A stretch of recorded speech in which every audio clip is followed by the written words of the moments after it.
इस एपिसोड की शुरुआत में हमें हमारे मेन कैरेक्टर को दिखाया जाता है जो कि ट्रांस माइग्रेट होकर दूसरी दुनिया में आया होता है। वो अपनी आंखें खोलते हुए कहता है कि आखिर ये सब क्या है, आखिर मैं कहाँ पर हूँ। फिर हमें उस जगह के बारे में बताया जाता है, वो एंशिएंट इमॉर्टल रियलम होता है। तभी हमें वहाँ पर ज़ेंटियान नाम के एक आदमी को दिखाया जाता है जो कि चिल्लाते हुए कहता है कि हेवन, मेरी जो लॉर्ड की फैमिली है उसे ब्लेस करो और मेरा जो एकलौता हायर है उसे जन्म दो। तभी वहाँ पर कोई चिल्लाते हुए आता है और कहता है कि क्लैन एल्डर जो मैडम है उन्होंने एक बॉय को जन्म दिया है। ये सुनते ही ज़ेंटियान काफी खुश हो जाता है और कहता है कि जल्दी से उसे मेरे पास लेकर आओ। फिर वहाँ से सीन चेंज होकर हमें तियान को दिखाया जाता है जो कि हमारे मेन कैरेक्टर को अपने हाथों में पकड़ रखा होता है और हमारा मेन कैरेक्टर उसकी तरफ देखते हुए कहता है कि क्या ये दूसरी दुनिया है। ज़ेंटियान हमारे मेन कैरेक्टर को प्यार दिखाई रहा होता है कि तभी वहाँ पर दो लोग आ जाते हैं। फिर उनमें से एक आदमी ज़ेंटियान को कहता है कि 10 साल तक पालते पोसते आखिरकार तुमने एक बच्चे को जन्म दे ही दिया। फिर दूसरा आदमी ज़ेंटियान की तरफ बढ़ते हुए उसे कहता है कि ज़ेंटियान, मुझे उस बच्चे को पकड़ने दो। लेकिन जैसे ही वो आदमी हमारे मेन कैरेक्टर के पास आता है तो हमारे मेन कैरेक्टर के बॉडी के ऊपर एक छोटा सा ड्रैगन बैठा होता है, जिसे देखने के बाद वो काफी हैरान हो जाता है और कहता है कि ये तो एंशिएंट डिवाइन बॉडी है। ये सुनने के बाद दूसरा आदमी हमारे मेन कैरेक्टर की तरफ देखते हुए कहता है कि हाँ, तुमने सही कहा, ये तो एंशिएंट डिवाइन बॉडी है। ये कितनी अफसोस की बात है। फिर हमें बताया जाता है कि नेचर के अंदर डिफरेंट और एक्सीडेंटल काउंटर एग्जिस्ट करते हैं। जो फेटस है वो अर्थ और हेवन से इन्फ्लुएंस होता है, जिससे कि स्पेशल फिजिक्स तैयार हो जाते हैं। और 3000 डिवाइन फिजिक्स में से जो एंशिएंट डिवाइन बॉडी है वो टॉप 5 में एग्जिस्ट करती है। और अगर कोई डिवाइन बॉडी के साथ सक्सेसफुली कल्टीवेशन करता है तो वो कॉन्टिनेंट के जो एम्परर है उनके साथ मुकाबला कर सकता है।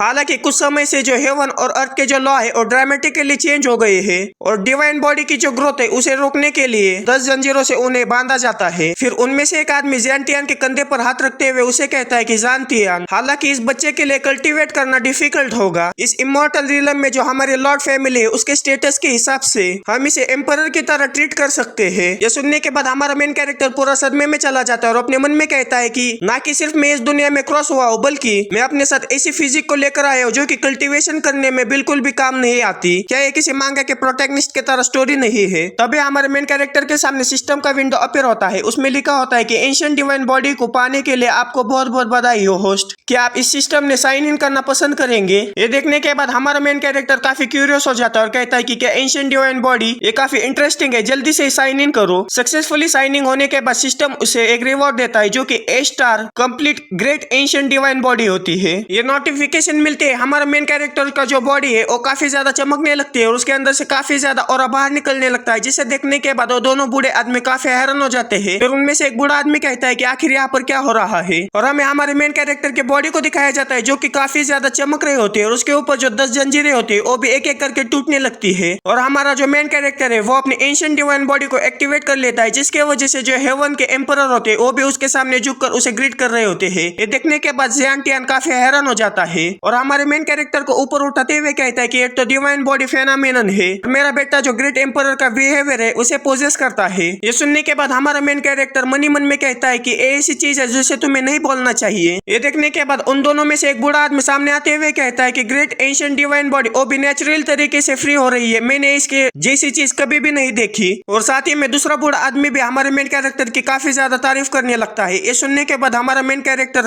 अपने मन में कहता है कि वो मेरी ऐसी तारीफ कर रहे मानो कि मैं अब इनविंसिबल हूँ, शायद मुझे फ्यूचर में कम प्रोफाइल रखनी चाहिए। फिर ज़ेंटियान कहता है कि मैंने अभी तक अपने अनमोल बेटे का नाम भी नहीं रखा, आप एवरलास्टिंग नाम के बारे में क्या सोचते हैं। ये सुनने के बाद दोनों बूढ़े आदमी अपने मुंह को बनाते हुए उससे कहते हैं कि ये तो काफी ज्यादा कॉमन नाम है, कितना घटिया नाम है। तभी उनके पीछे से हमारे मेन कैरेक्टर के माँ आते हुए उनसे कहते हैं कि इसका नाम शाओ याओ रखेंगे। ये कैसा है, एक इमॉर्टल बनना काफी आसान है लेकिन एक केयर फ्री जिंदगी जीना काफी मुश्किल है और मैं आशा रखती हूँ मेरा जो बेटा है वो फ्यूचर में काफी अच्छी जिंदगी जिएगा। ये सुनने के बाद ज़ेंटियान भी काफी खुश हो जाता है और कहता है कि अब से इसका नाम हम जुआन शाओ याओ रखेंगे। फिर वहाँ से सीन चेंज होकर हमें जुन फैमिली के एंसेस्ट्रल सेमेट्री का सीन दिखाया जाता है, जहाँ पर से एक कॉफिन काफी जोर जोर से हिलने लगता है। ये देखने के बाद वहाँ पर के जो लोग होते हैं वो काफी हैरान हो जाते हैं। तभी उस कॉफिन में से काफी ज्यादा एनर्जी बाहर निकलने लगती है, जिसे देखने के बाद वहाँ पर का एक आदमी कहता है कि कुछ गड़बड़ है, जो एंसेस्टर के कॉफिन का जो ढक्कन है वो और भी ज्यादा इसे रोक नहीं सकता। फिर वहाँ से सीन चेंज होकर हमें शाओ याओ को दिखाया जाता है जो कि काफी आराम से सो रहा होता है। तभी शाओ याओ के पिताजी है वो कहते हैं कि अगर यह खबर बाहर आती है कि जो शाओ याओ है उसके पास फुली डेवलप्ड एंशिएंट बॉडी है तो इसके जो कॉन्शियसनेस है वो काफी खतरनाक होंगे। ये सुनने के बाद एक बूढ़ा आदमी कहता है कि हमें शाओ याओ से निकलने वाले सेक्रेट बॉडी के जो फ्लक्चुएशन है उसे छुपाने के लिए मिलकर काम करने की जरूरत है। ये सुनने के बाद हमारा शाओ याओ उन्हें थम्स अप दिखाते हुए उनसे कहता है कि ये जो बूढ़ा आदमी है वो काफी अच्छी तरह से समझता है। हमें छुप कर ग्रो करना चाहिए और जो अननेसेसरी रिस्क है उन्हें अवॉइड करना चाहिए। ये सुनने के बाद जियान तियान जल्दी से उसके बीवी से कहता है कि जल्दी से शाओयाओ को यहाँ पर लेकर आओ। फिर हमें उन तीनों को दिखाया जाता है जो कि अपनी अपनी टेक्निक का इस्तेमाल करते हुए शाओयाओ की जो बॉडी है उसके फ्लेक्शन को सील करने की कोशिश करने लगते हैं। लेकिन तभी वहाँ पर कोई आ जाता है और चिल्लाते हुए उन तीनों से कहता है कि तुम पागल कहे कि आखिर तुम क्या कर रहे हो। यह आवाज सुनने के बाद जियान तियान काफी हैरान हो जाते हैं। तभी वहाँ पर कोई काफी तेजी के साथ आकर शाओयाओ को उनके पास से ले लेता है। उन्हें देखने के बाद वो तीनों लोग काफी हैरान हो जाते हैं और कहते हैं कि ये तो 18th जनरेशन एंसेस्टर है। एंसेस्टर को अपने सामने देखकर वो तीनों लोग अपने अपने घुटनों पर बैठ जाते हैं और उन्हें ग्रीट करते हैं। फिर वो एंसेस्टर उन तीनों के ऊपर चिल्लाते हुए उनसे कहते हैं कि मेरे जुन फैमिली की युवा पीढ़ी को कब से इतनी सावधानी से काम करने की जरूरत पड़ी, क्या हम एक बच्चे को भी प्रोटेक्ट नहीं कर सकते। उस जुन फैमिली के एंसेस्टर को देखने के बाद हमारा मेन कैरेक्टर अपने मन में कहता है कि आखिर यहाँ पर एक और बूढ़ा आदमी क्या कर रहा है। वो सारे लोग एक जैसे दिखते हैं, मुझे ट्रैक रखने में परेशानी हो रही है। तभी जो जियान तियान है वो एंसेस्टर से कहते हैं कि एंसेस्टर प्लीज गुस्सा ना करिए, हमें बस ये डर है कि भविष्य में कुछ लोग मेरे पोते को नुकसान पहुंचा सकते हैं। ये सुनने के बाद जो एंसेस्टर है वो अपने प्रेशर को रिलीज करते हुए काफी डरावने अंदाज में कहते हैं कि मैं देखना चाहता हूँ कि कौन हिम्मत करता है इन सारी चीजों को बाहर जाने दो। अगर कोई इस बच्चे को नुकसान पहुंचाने की हिम्मत करता है तो फिर इस बूढ़े आदमी को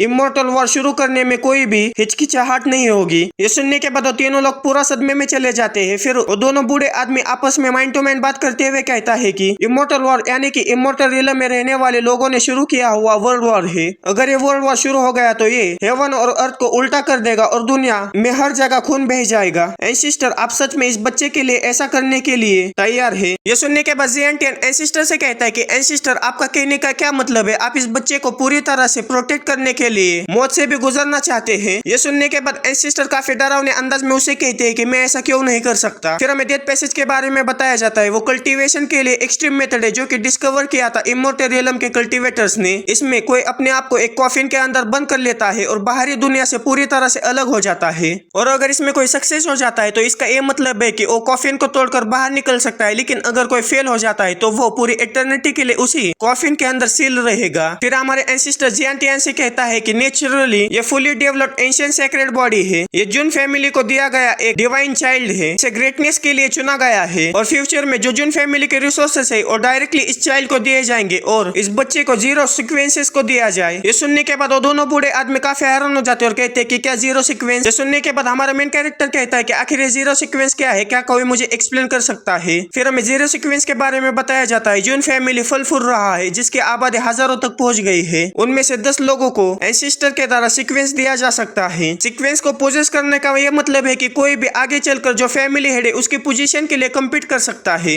और वो पर्सन उन 10 स्पेशल इंडिविजुअल से ऊपर रहेगा और उसे अगले फैमिली हेड के बारे में रेफर किया जाएगा और इसे ही 0 ऑर्डर कहा जाता है। और जो लास्ट 0 सीक्वेंस होल्डर था वो शाओयाओ के फादर थे। उसे व्हाइट क्लोथेड डिवाइन किंग कहा जाता था, जुन वू ही। फिर उनमें से एक बूढ़ा आदमी कहता है कि एंसेस्टर ऐसे जो अरेंजमेंट है वो ठीक नहीं है। हर एक सीक्वेंस को काफी सारे ट्रायल्स के अंदर से गुजरना पड़ता है। फिर शाओयाओ के दादाजी कहते हैं कि लोग इस बच्चे को कभी भी एक्सेप्ट नहीं करेंगे जिसे कि जन्म लेते ही 0 सीक्वेंस दिया गया हो। ये सुनने के बाद एंसेस्टर उसे कहते हैं कि अगर वो लोग इसे एक्सेप्ट नहीं करेंगे तो बाद में वो इसके साथ कॉम्पीट कर सकते हैं और मुझे उनकी कोई भी परवाह नहीं है। ये सुनने के बाद शाओयाओ पूरा सदमे में चला जाता है और कहता है कि क्या इस बूढ़े आदमी ने मेरे लिए सिर्फ एक झंडा लगाया है। फिर वो एंसेस्टर हमारे शाओयाओ के साथ खेलने लगता है और हमारा शाओयाओ या करता रहता है। उसका ये मतलब है कि मैं तो सिर्फ एक छोटा सा बच्चा हूँ, क्या मैं पीसफुली सो भी नहीं सकता। और ये सब देखने के बाद हमारे जो शाओयाओ के ग्रैंडफादर होते हैं वो कहते हैं कि वही तुम्हारा जो बच्चा है वो जन्म ले चुका है। फिर हमें हमारे शाओयाओ को दिखाया जाता है जिसकी हालत काफी खराब हो गई होती है और वो रोते हुए कहता है कि क्या तुम मुझे इस तरह से उठाना बंद करोगे और क्या तुम मेरे लिए कुछ कपड़े लेकर आ सकते हो, मुझे काफी ज्यादा ठंडी लग रही है। तभी शाओयाओ के सामने सिस्टम का विंडो अपीयर होता है। उसमें लिखा होता है कि जो चेकिंग की लोकेशन है उसे रिफ्रेश किया गया है, आप तियानो एंशिएंट स्टील में जाकर चेकिंग कर सकते हैं। ये देखने के बाद हमारा मेन कैरेक्टर कहता है कि क्या तियानो एंशिएंट स्टील आखिर ये क्या है। और बस इस वीडियो में इतना ही। आप लोगों में से काफी सारे लोग ये बोलेंगे कि ये मांगा पहले से ही किसी ने एक्सप्लेन किया है, लेकिन मैं इस मांगा को काफी अच्छी तरह से और डिटेल में एक्सप्लेन करूंगा और आपको मेरी एक्सप्लेनेशन कैसी लगती है ये मुझे कमेंट में जरूर बताना। मिलते हैं अगले किसी वीडियो में। Okay bye.